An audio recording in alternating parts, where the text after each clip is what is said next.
Hey, it's attorney Alexis Hart McDowell here, also known as your Enterprise Esquire, handling all of your corporate, nonprofit, and real estate needs for home sellers and investors. I have a hot tip for home sellers regarding earnest money.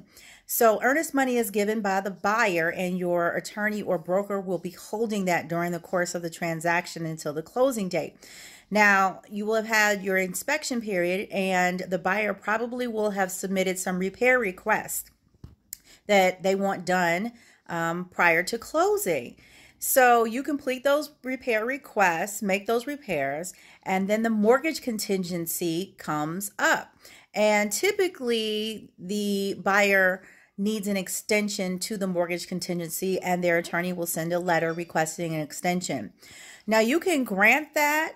However, you can also grant it and say that the earnest money has to be made non-refundable at that point to approve the extension because you've spent money on your repairs.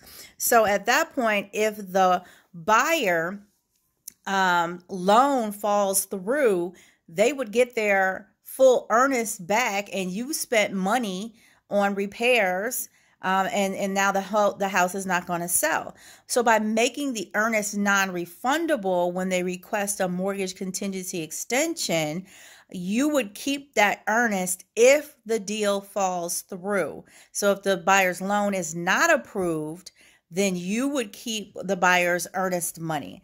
Now, that's all fine and dandy when people agree to that, but then the